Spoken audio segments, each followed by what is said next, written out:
नमस्कार, लोकसंदेश न्यूजमध्ये आपले स्वागत। मी मयुरी कुंभार। पाहूयात आजच्या काही ठळक घडामोडी। माँ के पैरों तले जन्नत है और बाप जन्नत का दरवाजा है ही इस्लामची शिकवण आहे। या शिकवणीनुसारच पावसाळी वृद्धाश्रम सुरू असल्याचे मनोगत लोकसंदेश न्यूजचे संपादक सलीमभाई नदाफ यांनी आज बोलताना व्यक्त केले। हौसाई वृद्धाश्रमात आज रांगोळी स्पर्धेत उत्तीर्ण झालेल्या सर्व तरुणींना प्रशस्तीपत्र आणि बक्षीस देण्याचा समारंभ लोकसंदेश न्यूजचे संपादक ज्येष्ठ पत्रकार सलीमभाई नदाफ आणि चंदनदादा चव्हाण यांच्या सून स्नेहल चव्हाण यांच्या हस्ते पार पडला। आणि यावेळी अध्यक्षस्थानी बोलताना सलीम नदाफ यांनी म्हटलं आहे की ही आपली संस्कृती आईवडिलांना सांभाळण्याची आहे, आजी आजोबांना सांभाळण्याची, परंतु आज या संस्कृतीचा ऱ्हास होत चाललेला आहे। संस्कृतीमधून आपल्या आईवडील आजी आजोबांना घराबाहेर काढून त्यांना रस्त्यावर सोडण्याची प्रवृत्ती आता निर्माण झालेली आहे आणि या प्रवृत्तीमुळे हे हौसाई वृद्धाश्रम निर्माण झालेला आहे। या अशा वंचित सोडलेल्या आईवडिलांना आजी आजोबांना ही संस्था आपल्या आईवडिलांप्रमाणे सांभाळ करते, ही फार मोठी जमेची बाजू आहे। या अशा वंचित लोकांसाठी फार मोठी भाग्याची गोष्ट आहे।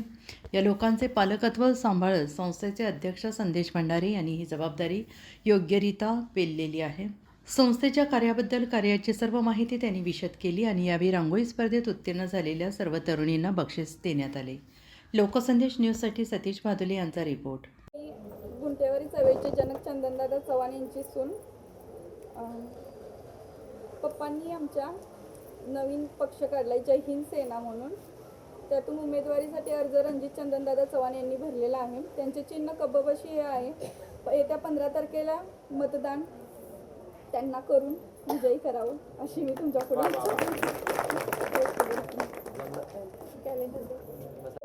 म्हणजे घरापासून जवळ आहे काय घरात थांबूशी वाटत नाही। हे तर तुमच्या सगळ्या मैत्रिणी झाल्यात ना, घरात एक्स्ट्रा कोण वाटेल ना। तर रोज सकाळी चेकिंग आहे साहेब, सकाळी नर्स असत्या का नर्स चांगले चेकअप करत्या, औषध गोळ्या वेळेवर, नाश्ता, डॉक्टर आणि नर्स सांगत्या, योगा पण आहे टाइम टू टाइम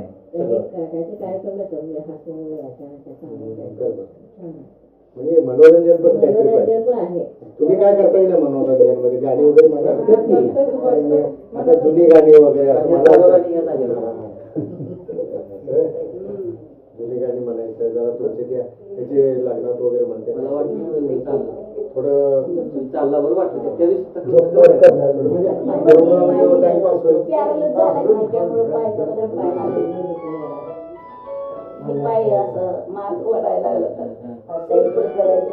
काय सुंदर सगळी घालता तुम्ही छान वाटते। माझ्याकडं तुम्हाला सांगतो, माझ्याकडे एक अर्धा ऑर्केस्ट्रा आहे, त्याच्यातलं एखादा लावूया आपण, सगळ्यांचं नाही सगळ्यांचं मनोरंजन व्हावं, तुम्ही बघत बसा असं। म्हणजे तुम्हाला एका दिवशी काहीतरी असं एखादं काहीतरी कार्यक्रम किंवा असे काहीतरी दिवस असा येतो ना, 15 ऑगस्ट 26 करता येते का अडचण तुम्हाला? बाकीच्या ठिकाणी वृद्धाश्रमांमध्ये महिना 15,000, 10,000, 5,000 अशा फीस असते। बरं, आपण इथं यांच्याकडनं आणि सगळे सोय आहे, कमी आली आम्हाला काय कमी पडणारच नाही का? छान काम आहे, बघून आम्हाला आनंद वाटला। म्हणजे आम्ही कधी आलोच नाही, आनंद वाटला। आणि असे म्हणजे आपण आयुष्यात राहिलो तरी 20-30 वर्ष चांगली एवढं नियोजन केलं, छान केलं काही ना आणि आमच्या परी तुम्हाला काय बाबा म्हणजे एखादा असं कोण देऊन घेऊन होत नाही, पण कायमचा इन्कमचा सोर्स मी करून कायमचा, म्हणजे तुम्हाला एखादं घर भाड्याने दिलंय ते देते नाही इन्कम, याला वापरता येतो। ठीक आहे, हे आपले भाई आहे आणि लोकसंदेश न्यूज संपादक आहे, लोकसंदेश न्यूज आहे, माझ्या नावानं न्यूज आहे।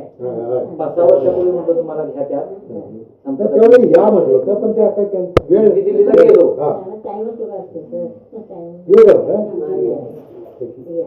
काळजी घ्या। आज हौसाई वृद्धाश्रम सांगलीमध्ये सलीमभाई नदाफ, लोकसंदेश न्यूज चे कार्यकारी संपादक सर आपल्या वृद्धाश्रमामध्ये आलेले आहेत। तसेच त्यांचे सहकारी सतीश उत्तमराव भादुले हे सुद्धा लोकसंदेश आमचे पत्रकार आहेत. आपल्या वृद्धाश्रमाला भेट देण्यासाठी म्हणून आज खास ते इथे आलेले आहेत. तर प्रथम मी आपल्या हौसाई वृद्धाश्रमच्या वतीने त्यांचं स्वागत करते.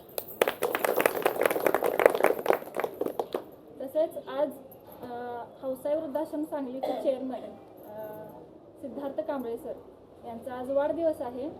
तर आपल्या वृद्धाश्रमच्या वतीनं, आपल्या सर्व स्टाफच्या वतीनं आपण सर्वजण त्यांना वाढदिवसाच्या हार्दिक शुभेच्छा देऊया. आणि पूजा मॅडम त्यांच्यासाठी एक खास वाढदिवसाचं गाणं म्हणतील. तर त्यांना मी विनंती करते की त्यांनी वाढदिवसाचं गाणं